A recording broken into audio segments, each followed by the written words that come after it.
Allez, merci de nous avoir choisis. Vous êtes nombreux coachs branchés dans vos postes téléviseurs pour suivre cette émission Sport et Pédagogie.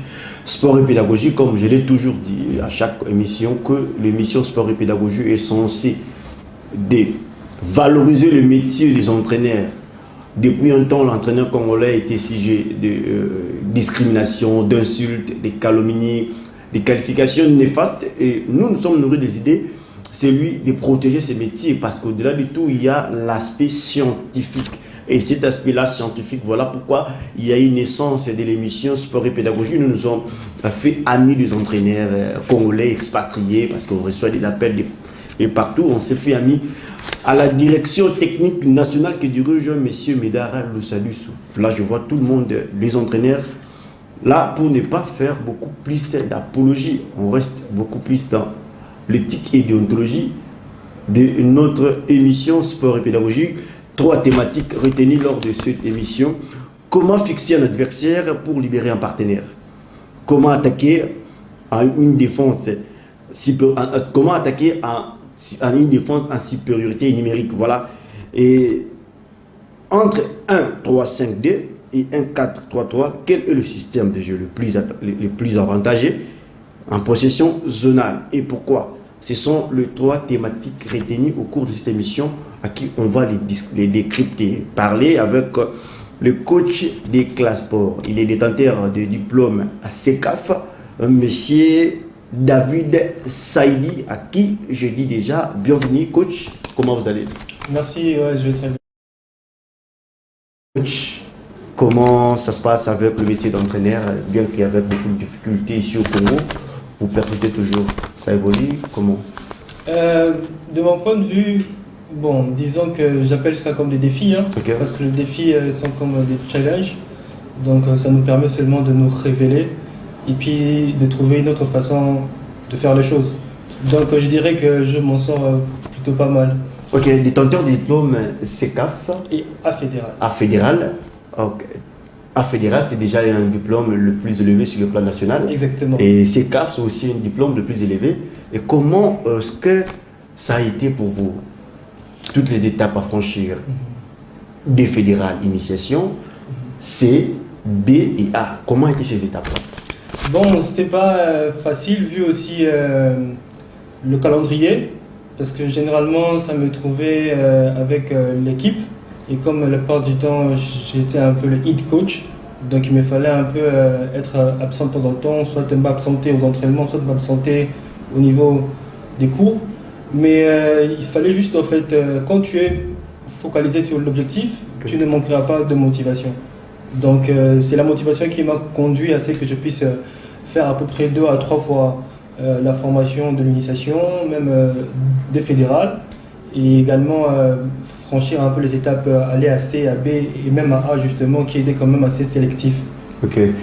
Coach, puisque nous sommes en train de parler de ces diplômes-là, les D, les A, les D, les C, les B et les A, alors coach, comment étaient ces étapes-là pour vous?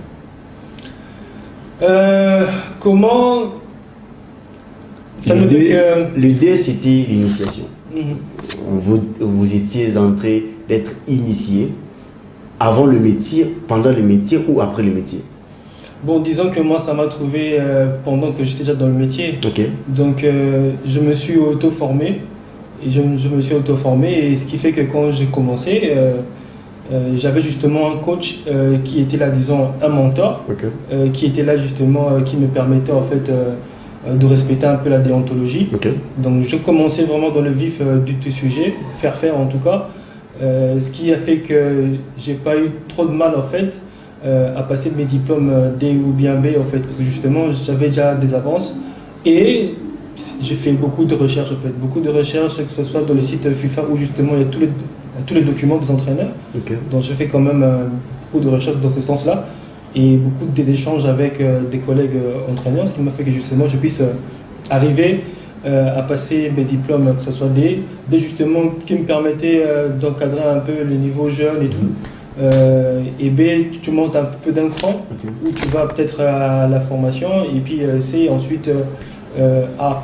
Et concernant la licence même B, justement, ce qui est même, je pense, que requis au niveau de l'EPFKIN, COB je crois, Oui. qui est quand même reconnu au niveau de l'EPFKIN. Donc voilà, je pense que j'ai pas eu trop de mal en fait, parce que j'avais déjà une base, je faisais beaucoup de recherches, et puis j'avais justement un mentor quand même qui m'a facilité la tâche. Quel était ses mentors? Eli Tchepé. Ok. Eli Tchepé, en Mbélé, qui justement m'a encadré depuis que j'avais commencé en 2016. Et c'est vraiment avec lui que j'ai vraiment pris goût même à transmettre, parce que c'était pas facile d'arrêter sa carrière un peu tôt pour muter en tant qu'encadreur. Et je me suis découvert justement une passion, une vocation en fait d'enseignant. Parce que généralement, dans le pays anglophone, un peu comme le pays de l'Est d'Afrique, on appelle les coachs des enseignants, Okay. et teacher. So, c'est comme ça que je me considère comme un enseignant en fait, parce qu'on transmet une connaissance. Alors, avant d'arriver dans le parcours, connaître le coach, c'était quoi en fait la motivation? Ce qui t'avait motivé de devenir entraîneur, et votre fin carrière en tant que footballeur vous a ramené directement comme entraîneur, ou il faudrait du temps pour cette reconversion? Et cette reconversion a pris combien de temps? Ok. Bon, de base, c'est vrai que moi j'ai grandi dans une famille où justement les études étaient la priorité. Okay. Donc j'ai joué au Ça, football. c'est bon. Ouais, j'ai joué au football, mais j'ai joué dans des équipes un peu comme on dit de la rue quoi. Okay. Ce qui fait que même quand on devait jouer le championnat, donc je devais fuir le cours des technologies pour justement aller jouer le championnat, parce que le championnat peut-être se joue 11h à 12h alors que moi j'avais cours. Donc ce qui fait que j'ai même repris une année, et c'est là que justement ma famille a décidé de me mettre dans une école de foot, école belge. Donc là j'ai parti chaque samedi, et petit à petit, donc du coup j'ai un peu perdu la compétitivité que j'avais, et n'empêche que j'ai pu obtenir mon diplôme d'état, et j'ai pensé que justement je pouvais être libre, mais ce n'était pas le cas. Donc j'ai fait la chimie biologie, ce que justement moi je me projetais en tant que pédiatre. Après, ce qui fait que je me suis inscrit à l'université, il s'est passé beaucoup de choses. Je me suis retrouvé en économie, et en économie j'ai fait l'option économie internationale, dont même le coach Guy Boukassa, qui est parmi les premiers de la promotion. Okay. Moi je suis venu je crois 2 ans après la promotion, et c'est à partir de là justement pour les projets des fins d'études. À la licence, j'ai eu à faire un projet de l'académie de football. Okay. Parce que justement, partout quand on avait des activités sportives avec l'université. Avez-vous une académie de football? Oui, exactement, Éclat Sport. Ok, ça vous appartient. C'est une vérité qu'on va Je suis entraîneur là-bas. C'est une vérité qu'on va découvrir petit à petit. Coach, vous avez parlé de la reconversion. Vous avez parlé que vous étiez footballeur, vous fouillez même le cours pour aller jouer au football. Ce qui n'est pas une bonne chose. Bon, ce qui n'est pas une bonne chose. Aujourd'hui, vous êtes entraîneur. Avant de devenir entraîneur, qu'est-ce que vous faisiez étant footballeur? Coach était un défenseur central, un milieu offensif, un milieu relayeur, c'est pas moi, un latéral droit, un latéral gauche, je sais pas moi. Quel jouait le rôle de David Saïdi dans son équipe? Ok, je jouais le rôle de 6 en fait, parce qu'on m'appelait Steven Gerrard, Okay. parce que j'avais un peu cette facilité de jouer de long ballon. Okay. Donc ce qui fait qu'on avait un 10 qui donnait un peu le ballon court, ou Okay. bien mi-long, mais moi c'était vraiment de long ballon. Okay. C'est comme ça qu'on m'appelait un peu Steven Gerrard. Donc je jouais le rôle de 6. Okay. Mais quand je suis allé à l'académie de l'école belge, le coach, le feu Mouempou, il me faisait jouer axe central, Okay. parce que j'étais le plus élancé en fait. Okay. Donc voilà. Coach, quelles sont les équipes que vous avez évolué avant de devenir entraîneur? Parce que le coach a fait un parcours logique, il a fait un parcours ruinant, il a une longue carrière par footballistique, dans le sens où il a joué ici, il a évolué, où les carrières étaient à mi-chemin parce on était en train de coincer pour les études. Bon, je dirais que j'ai pas vraiment eu une carrière comme telle, parce que j'ai pas joué de compétition de haut niveau. Okay. Donc je me suis peut-être limité à 3e, 2e division. Okay. Après, il y avait peut-être une présélection au niveau de U17. Okay, à l'époque de coach Tibas ou Egi Boukassa au Sharp. Voilà, okay. Et tout, où je m'étais présenté, vraiment ça s'est limité là. Donc j'étais à l'école, à l'équipe Génial Black, à l'époque de Kachimouka, des Rino Issamoah qui vient même de décéder. Ok, personnel. Jonah Black, c'était à la tante Kilman. Exactement. Kilmani, oui, Kilmani. mais on était plus à Lukung en fait. Mais on était de Kilmani, mais on s'entraînait au niveau de Jean 23. Ok. Après, on a eu à créer le junior qui était Rehoboth. Ok. Après ça, justement, quand j'ai déménagé, c'est là que j'ai intégré l'équipe des Gibukasa, l'équipe LFA, avec la collaboration avec Lola. Et tout. Donc c'est comme ça que j'ai commencé à travailler là-bas. Et c'est à partir de ça que justement que j'ai un peu évolué. Et après, j'ai eu à arrêter ma carrière parce qu'en fait, j'ai été filmé une fois. C'était le cause, c'était quoi en fait? Disons vous avez encore 10 ans de jeu devant vous. Oui, disons. Si aujourd'hui on vous récupère pendant 3 mois, vous pouvez revenir jouer. Je reviendrai en tant que vétéran, ce qu'on appelle ça en NBA. Ok. Les vétérans, ils sont là justement pour un peu aider les jeunes en fait, à progresser. Ok. Mais le football d'aujourd'hui, c'est quand même exigeant. Ok. Donc il faut des performances. Tout est maintenant relié avec la technologie. Donc c'est pas évident d'avoir une forme physique optimale avec tout ce qu'on a comme obligation. Donc ça serait compliqué pour moi de redevenir. Formateur des jeunes, détenteur de diplôme fédéral A et diplômé en licence CCAF, où la CAF vous reconnaît en tant qu'entraîneur et vous formez des jeunes. Qu'est-ce que la jeunesse congolaise peut attendre de vous? Tout ce que moi je peux transmettre en fait c'est la bonne information. Okay. Parce qu'un éducateur d'abord c'est lui qui transmet la bonne information. La bonne information, on peut avoir l'information mais la transmettre mal ou bien de donner une mauvaise information. Mais moi je donne justement, je me traite durement moi-même justement pour donner la bonne information aux jeunes. Après, leur montrer un peu le schéma pour arriver parce que justement nos jeunes veulent faire carrière en fait. Ils veulent justement arriver à signer pro. Or nous encadrants justement, on est là pour les aider, à leur montrer un peu le schéma, la route ou bien l'itinéraire qui peut les emmener à leur destination. Maintenant, durant cette route-là justement, il y a des choses qu'il faut faire. Donc il y a la discipline, parce qu'on dit justement dans nos formations, l'entraîneur est l'exemple à suivre, le modèle à suivre. Okay. Donc du coup, si toi, entraîneur, tu dis aux joueurs de venir à 6 heures à l'entraînement, toi tu te prends 1 heure ou 30 minutes après, tu n'es pas un exemple à suivre. Ça veut dire que tu dois montrer d'abord l'exemple par ton comportement. Okay. Donc par là, justement, par rapport à la jeunesse, justement, je suis là justement pour transmettre, mais aussi pour aider, pour les emmener en tout cas à proximité de leur rêve en fait, parce qu'il y a beaucoup de facteurs aussi qui rentrent en compte. On peut avoir la volonté, mais il y a aussi les moyens en fait qui comptent dans le processus. Avez-vous des ambitions personnelles pour la jeunesse de demain? D'autant plus que vous êtes entraîneur, encadreur plutôt, oui entraîneur au sein des classes sport. Et classes sport c'est quoi? Oui, effectivement j'ai des ambitions personnelles, pas seulement pour la jeunesse, mais aussi pour moi-même. Okay. En tout cas, je compte vraiment m'investir. Je m'investis déjà en fait dans le football féminin qui me tient à cœur déjà.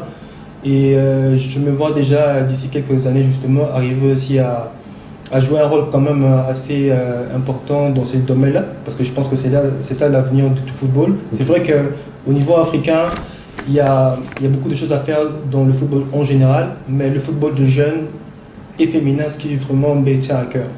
Et par rapport à cela, par rapport aux jeunes, et par rapport à l'académie, le plus important pour moi, c'est de les donner des meilleures conditions, de les mettre vraiment dans de meilleures conditions en fait. Donc on a pu initier un projet qui est au niveau de Kimwenza. On a 54 hectares où il y a déjà des bâtiments, nous pouvons accueillir à peu près 400 personnes là-bas. Et les budgets peuvent s'élever entre 5 à 10 millions pour justement implanter des terrains, que ce soit à gazon artificiel ou naturel, voire même le futsal. L'idée c'est d'avoir une diversité de terrains à gazon, mais aussi d'autres disciplines qui permettent aussi aux élèves un peu de se diversifier en fait. Donc les ambitions sont telles que mettre vraiment nos jeunes dans de meilleures conditions, pour pas qu'il y ait un écart entre nos jeunes à nous et ceux qui sont à l'étranger. Parce qu'on peut voir aujourd'hui beaucoup de joueurs qui ont été exportés, c'est rare de les voir se distinguer parce que justement la formation a peut-être été biaisée. Je dirais même ici, dans nos écoles de foot, académies, on se limite peut-être à la pré-formation, parce qu'on ne peut pas aller au-delà, parce qu'on n'a pas le moyen, on n'a pas les équipements qu'il faut, on n'a pas les infrastructures qu'il faut en fait. Parce qu'il faut déjà interner les enfants donner un programme qui vraiment cadre avec le programme aussi FIFA et tout. Donc les affaires sociales, ce qui vraiment me préoccupe le plus, mais aussi apporter de la qualité tout en mettant toujours l'accent sur l'éducation. Tout en mettant toujours l'accent sur l'éducation. Là, c'est le mot de coach David Saïdi, détenteur des diplômes CECAF au sein de la Fédération de football. C'est un entraîneur connu, renommé au niveau de la Confédération africaine parce qu'il a son diplôme. Quittons d'abord ce registre où on est en train de parler de son parcours, de son vécu. Rentrons dans le vif du sujet, on va faire des allers et retours. C'est-à-dire qu'on pourra rentrer dans le quotidien, ce qui est sa vie, et puis aussi prendre notre thème. Comment fixer un adversaire pour libérer un partenaire? Coach, je suis footballeur. J'apprends. Je suis un joueur que je cherche à apprendre. Les téléspectateurs aussi veulent apprendre. C'est quoi un partenaire dans le football? C'est quoi un adversaire dans le football? Ça, c'est la première question. La deuxième, c'est quoi un système de jeu dans le football? Ok. Bon, de base, déjà, un adversaire, vraiment, c'est celui contre lequel tu joues pour justement remporter un jeu. Okay. Parce que le football reste un jeu où il y a un gagnant ou bien un perdant. Bon, okay. Là maintenant, on a aussi le match nul, okay. Mais on sait que justement, il y a un perdant et un gagnant. Okay. Et le partenaire, c'est celui avec qui justement tu mets en place justement une stratégie pour arriver justement à remporter les jeux. Et ce qui fait que justement que l'autre ami soit coéquipier ou partenaire, c'est la passe, justement, c'est ce qui est la base du jeu collectif en fait. Okay. Donc le partenaire, on sent en fait, c'est celui justement qui est là, avec qui tu peux partager le ballon et qui te permet justement d'arriver à ton but afin de gagner le jeu. Et quand on parle de fixer veut dire comment fixer un adversaire et déjà pour parler pour libérer un partenaire. Et même pour parler même du système de jeu dont vous m'avez posé la question, okay. C'est seulement en fait un alignement en fait en chiffres. Okay. Des joueurs par ligne et tout. Donc comme on peut aussi le dire, 4-3-3, 4 justement c'est une ligne des 4 défenseurs, 3 justement c'est une ligne de 3 milieux et puis 3 attaquants aussi. Donc c'est justement l'alignement de joueurs par ligne et peut-être aussi selon le poste. D'accord coach, si on peut faire comprendre les téléspectateurs qui sont dans des coins et recoins en train de nous suivre en ce net moment, quand on parle de fixer un adversaire et de libérer un partenaire. Donc ça veut dire comment fixer un adversaire pour libérer un partenaire. C'est un terme où je l'ai acquis lors de votre formation au niveau des Caritas ici à Onfil-la-Commission, où j'étais vraiment très azimite en train de suivre la formation, comment ça s'est déroulé. Voilà pourquoi est-ce que je voulais aujourd'hui au-delà de les partager avec vous, mais aussi faire comprendre les téléspectateurs qui le suivent à ce net moment. Quand on parle de fixer un adversaire pour libérer un partenaire, il s'agit de quoi? Ok, bon déjà, quand on parle de fixer dans le football, il faut savoir déjà quel est le geste technique que je dois réaliser pour fixer en fait. Okay. Parce qu'en fait, en soi, les gestes techniques ou les fondamentaux, ce sont des moyens qui te permettent en fait d'asseoir ta tactique. Okay. Parce que sans les moyens, tu ne peux pas en fait gagner le jeu. Okay. Pour gagner le jeu, tu mets en place justement une tactique, mais qui dépend de moyens. Ensuite, à côté, il y a aussi le point de coaching. Après, qu'est-ce que tu fais pour fixer? Okay. Il y a beaucoup de gestes que nous pouvons utiliser pour fixer un adversaire. On ne peut pas utiliser la passe déjà, parce que tu peux fixer avec la passe. Donc, qu'est-ce que tu peux fixer? Tu peux fixer avec la conduite de 2 balles, justement. Parce que ce qui te permet... Là, ça va de pair avec la coordination. Exactement. Sans la coordination, il n'y a pas de technique, en fait. Okay. Tu vas être très bon techniquement sans la coordination. Okay. Je pense que même les DTN, Boukeba, et même le DTN, justement, le savent très bien aussi. Okay.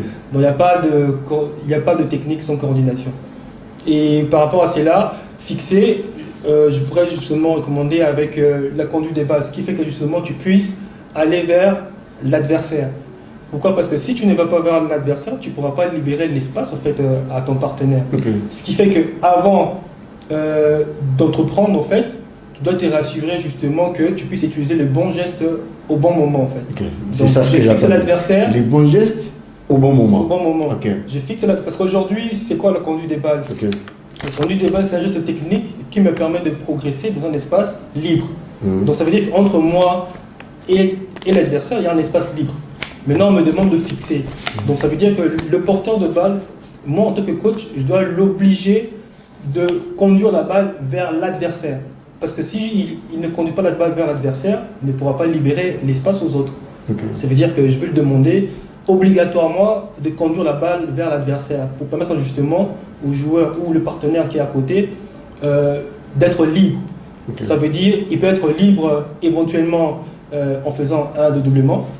Exactement. Il peut être libre aussi éventuellement si il arrive à faire des fausses pistes. En tout cas, le geste qui convient pour ce genre de situation, parce qu'en fait, c'est ce que j'appelle intelligence situationnelle, parce que ça peut aussi se travailler dans un jeu réduit, où justement tu développes l'intelligence situationnelle de joueur. Comment se sortir de cette situation en fait? Quels sont les moyens que je peux utiliser? Donc le joueur, porteur de balle, doit faire la conduite des balles vers l'adversaire pour permettre à son coéquipier en fait de se libérer. Et ne peut que libérer la balle lorsqu'il voit son coéquipier vraiment avoir un temps d'avance pour justement lui donner la balle. Merci beaucoup coach pour les explications. L'explication est vraiment bien claire. Ça nous permet d'arriver à faire comprendre les amoureux de l'émission Sport et Pédagogie. D'ailleurs, c'est ça le but, de vous faire comprendre en un mot, avec beaucoup de rapidité, parce que des fois, les entraîneurs sont sujets d'insultes, de calomnies. On peut dire bon mabé, tu vois, c'est ça. Avec c'est là comment fixer un adversaire et libérer un partenaire. Je pense que le coach a été bien clair.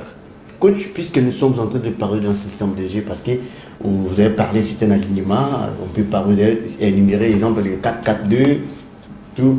Aujourd'hui, dans le football congolais, entre guillemets, ici à Kinshasa, peu d'entraîneurs utilisent les systèmes de jeu 3-5-D. Entre autres,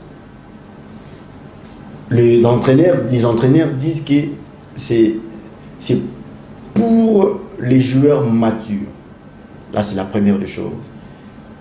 Les directeurs techniques nationaux me disent ce n'est pas seulement pour les joueurs matures, ça exige beaucoup de choses dans les 3-5D. Il a parlé de l'endurance physique, il a parlé de beaucoup de choses. Mais aujourd'hui, ce système de jeu est à la base de beaucoup de choses. Entre autres, les chasses des entraîneurs dans les équipes, les 3-5D. A chassé beaucoup d'entraîneurs que je ne peux pas citer les noms. Adam Bosco, il a chassé un entraîneur. Ici, il a chassé un entraîneur. Le système de jeu. Ce système de jeu-là a chassé beaucoup d'entraîneurs. Vous, face à cette réalité, s'il faudrait parler des systèmes de 3-5D, il faudrait les parler dans les académies, il faudrait les parler dans l'équipe type, ou à quand il faut parler de ces systèmes de jeu? Merci, c'est vraiment une question très très pertinente. Vous avez bien dit, c'est la réalité, mais c'est pas la vérité en fait. Bon, c'est la réalité, oui. Mais c'est pas la vérité que le système puisse être un problème en fait qui fasse virer les entraîneurs. Parce qu'en fait, le système de jeu n'a pas de vie sans animation. Donc tout dépend de l'animation. Aujourd'hui, on voit Guardiola jouer à 4-3, mais après, on voit qu'en fait qu'il reste à 3 derrière. On voit Walker quitter justement le couloir, venir au milieu. Donc tout dépend de l'animation en fait. Après, pour ma part en tout cas, c'est quelque chose que j'ai eu à expérimenter lors de la saison 2021-2022 de Pefkin, quand j'étais coach au Ballos. Donc j'ai joué de la première journée jusqu'à la 38e journée je crois, bien la 36e, en 3-5-2. Donc j'ai jamais renié mes convictions. Et comment ça a été, le 3-5-D? Bon, c'est vrai que le public, il y a en tout cas des connaisseurs, mais il y a aussi de profanes en fait. Quand l'équipe est marquée et gagnée, personne ne remettait en cause en fait le système de jeu. Quand l'équipe perdait, c'est là qu'on remettait en cause. Donc ça veut dire, je préfère encore une personne qui puisse me remettre en cause alors que je gagne. Justement me dire, voilà, les points où justement vous avez failli, là je comprendrais. Mais quand tu viens me dire que non, et même lors des premières journées que j'ai eu à jouer, il y a même un de supporters qui est venu me dire justement, ah, bah les bêtes en français, ah ouais, dans les Pefkin, mais je lui ai dit, mais Pefkin, tu le dis, c'est en français. Dans le jour justement, tu me donneras le Pefkin au Lingala, justement, je pourrais jouer aussi le football aussi au Lingala. Comment? Donc ce sont des En fait, il me dit Balé Betamana français, Oui. mais Balé, en fait, c'est français, Balé. Oui. Parce que le ballon au Lingala, même lui, il ne sait pas. Le ballon au Lingala, c'est Motopi. Motopi. Voilà. Mais lui, peut-être qu'il ne sait pas, donc dit Balé. Donc ça veut dire que quelque part, il a aussi une mauvaise information. Donc du coup, l'entraîneur passe du temps avec le joueur de lundi jusqu'à vendredi pour jouer les matchs de samedi. Donc c'est le seul qui connaît les joueurs, c'est le seul qui a préparé l'équipe. Donc il ne peut pas, sur base de la pression de supporters, dire que justement, voilà, je ne peux pas jouer à ça parce que le supporter a réclamé. Donc le 3-5-2 en soi, si je dois en fait commenter par rapport à cela, c'est vrai que même au niveau du haut niveau, au niveau de l'Europe, beaucoup d'équipes n'ont pas gagné avec ça.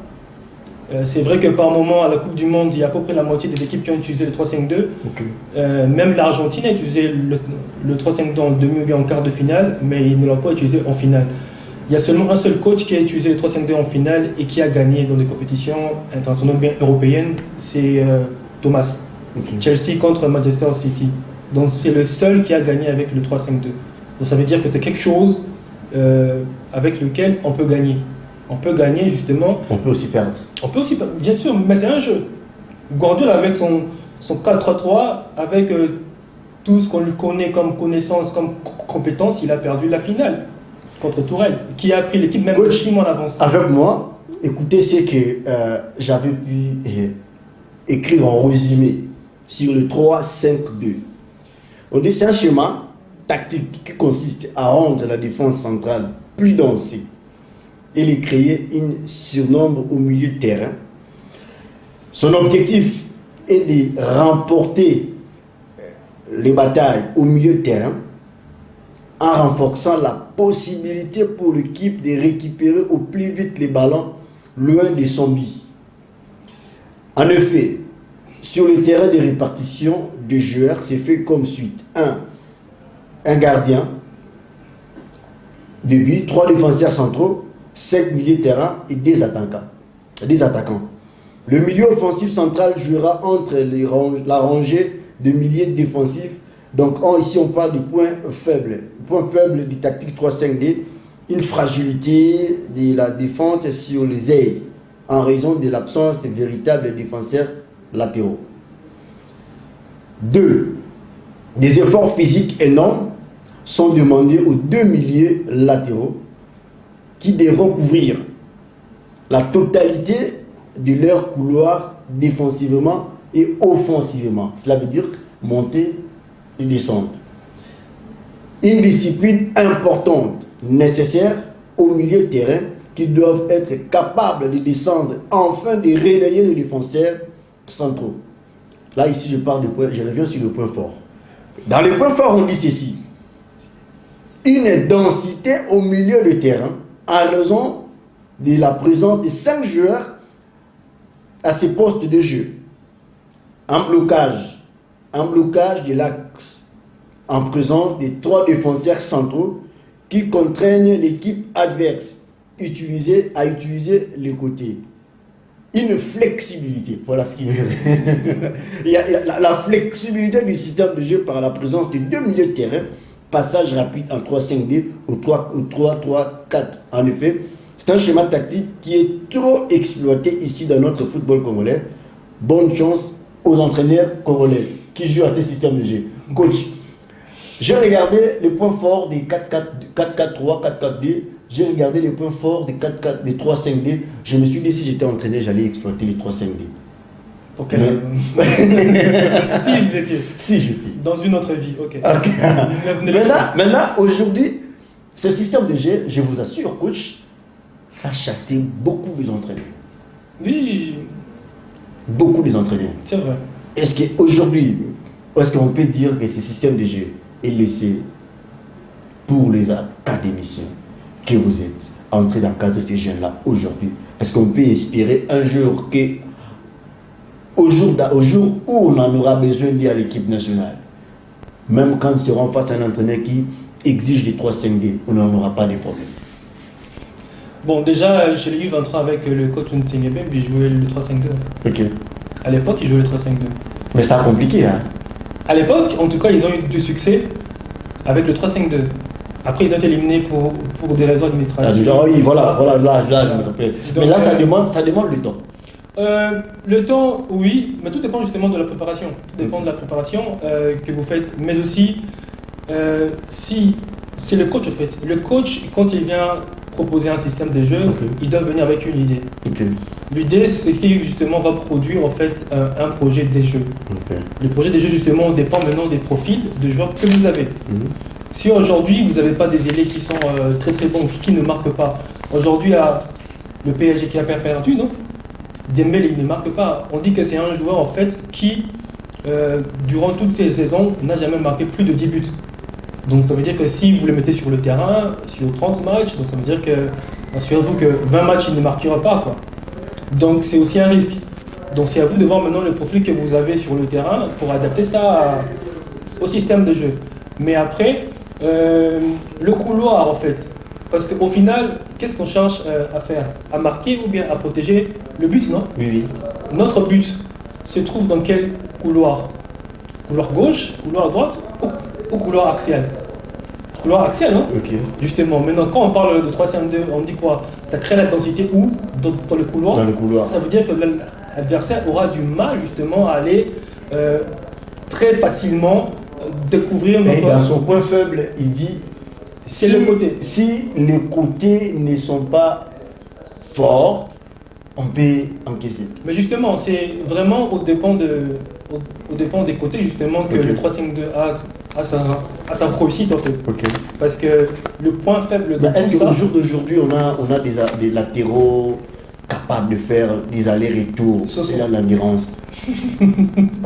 Simplement. Soso. Justement parce que nous, Africains, on a un don. On a un côté athlétique qui est quand même avantageux.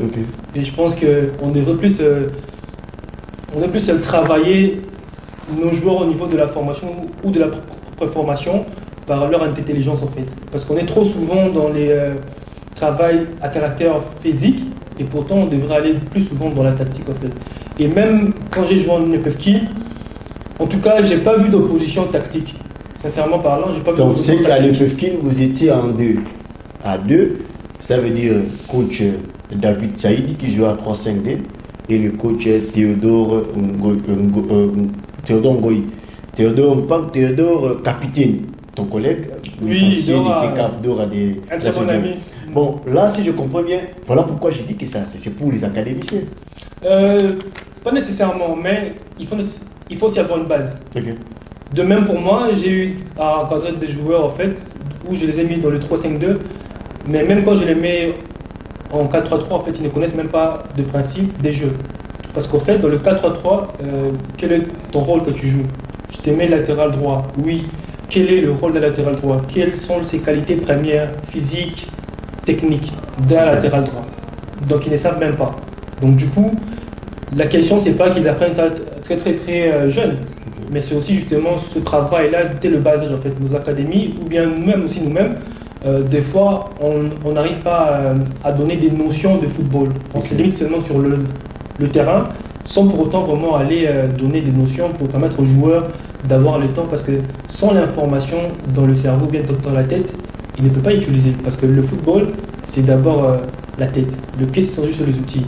Ça veut dire aujourd'hui, si je dois me déplacer comme ça, j'ai la tête qui a déjà l'information et je peux me déplacer de cette manière-là.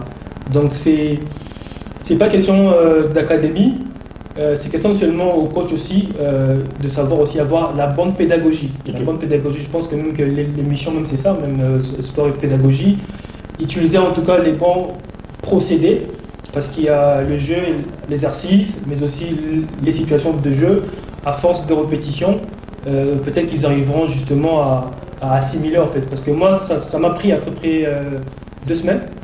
2 semaines vraiment pour assimiler cela. D'abord, je regardais le 4-3-3, mais ça ne marchait pas. Après, je suis allé en 3-5-2, à 2 semaines justement de la compétition.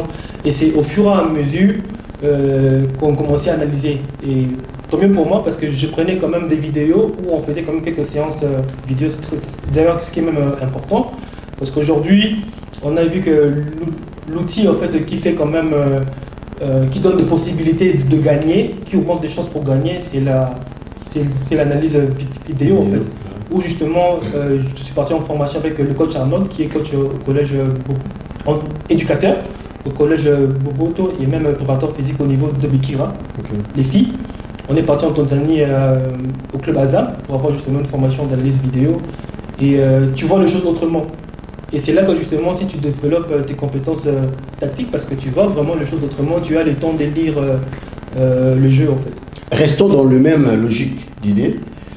Entre les 1-3-5D et les 1-4-3-3, quel est le système de jeu le plus avantageux en termes de possession zonale et pourquoi le plus avantageux en citant le point fort, le point faible.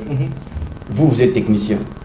D'après vous, qu'est-ce que vous trouvez que ça est avantageux par rapport à ça?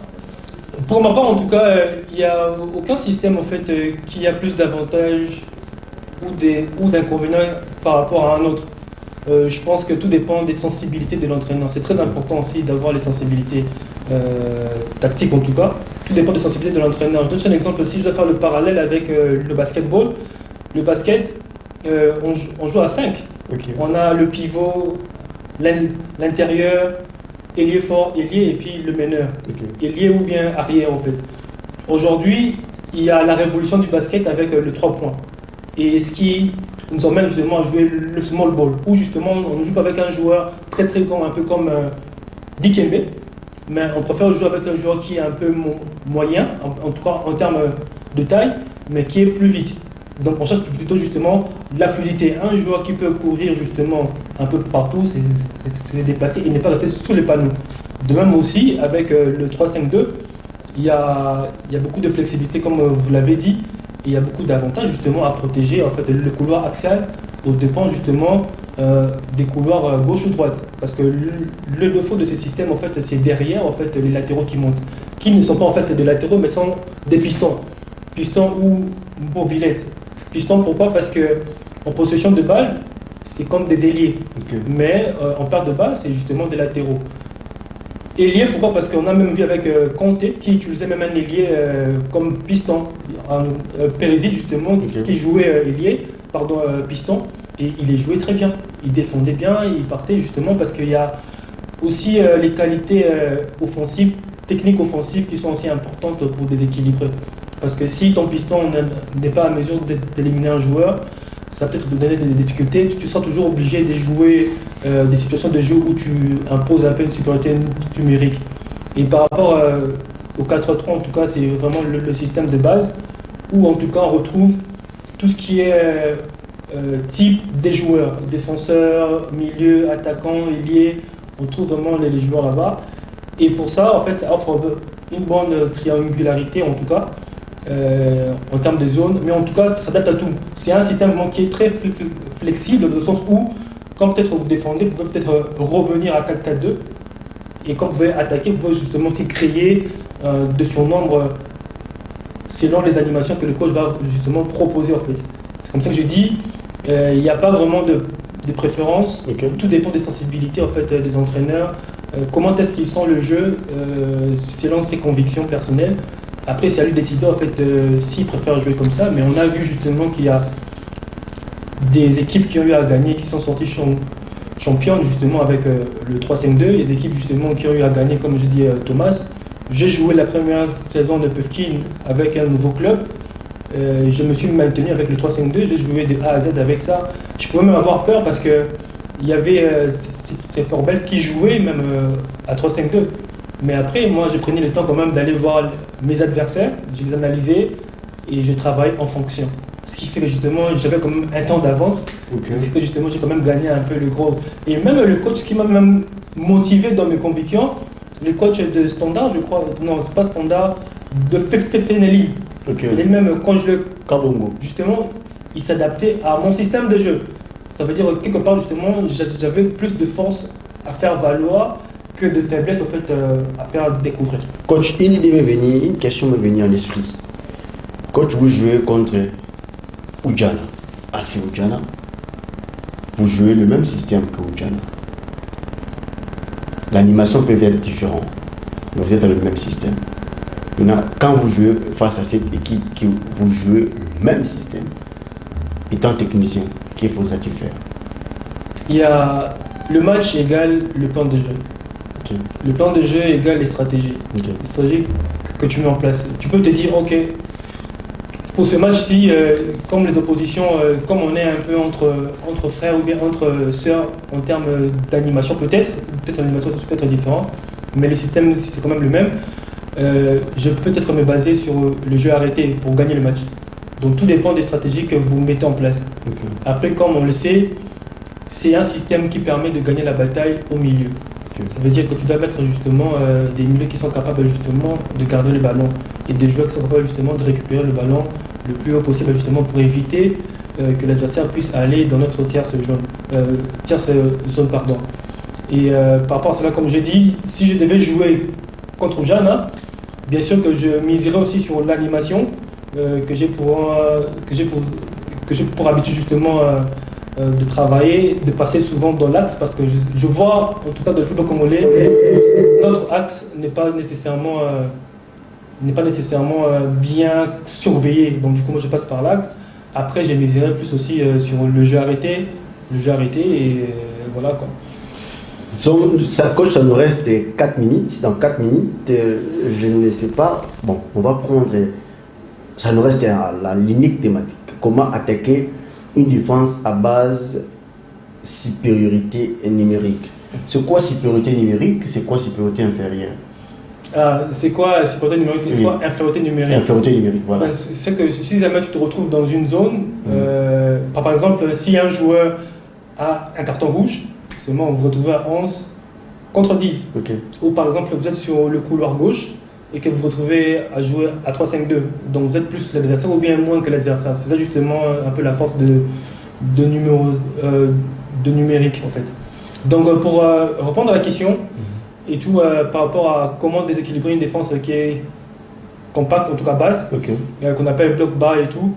Là, on est dans une situation où l'adversaire a pris le temps de se replier et de s'organiser. Créer un bloc peut-être de 2 ou 3 lignes. On a vu justement aussi, il y avait un bloc de 2 lignes avec Atlético, avec 5-5-0, que De Bruyne avait même réclamé. Mais généralement, c'est peut-être 4-4-2 ou bien 4-5-1. Donc là, l'adversaire défend entre le but et le ballon. C'est qu'on doit même apprendre même aux académies, ce que le déterminant mental de Sadus disait, on défend entre le but et le ballon. Donc ils ont placé leur bloc entre le ballon et le but. Comment on peut faire? Et pour déséquilibrer déjà, il y a 2 points. Il y a fixer et renverser, et fixer et déséquilibrer. Parce qu'avant de déséquilibrer, il faut d'abord essayer de renverser parce que le bloc est compact. Donc on va les emmener dans une zone, peut-être dans le couloir droit, là où justement on essaie un peu de produire un peu un jeu. Et ensuite, on va chercher à fixer pour ensuite essayer de renverser. Parce qu'en fait, pour arriver à renverser ou bien à déséquilibrer, on doit vraiment occuper le terrain dans la largeur. Toujours laisser un joueur de l'autre côté, parce que lorsqu'on fixe de ce côté, on peut revenir au milieu pour le joueur qui regarde de face le terrain, pour renverser de l'autre côté. Et de l'autre côté, lui, il aura un temps d'avance. Lui, quand il a le ballon, justement, il peut fixer et déséquilibrer. Déséquilibrer, maintenant, c'est quand on donne le ballon derrière le dos de la défense. Mais quand on parle de renverser, c'est quand on donne le ballon de l'autre côté, au côté opposé, mais qui arrive au pied de notre coéquipier.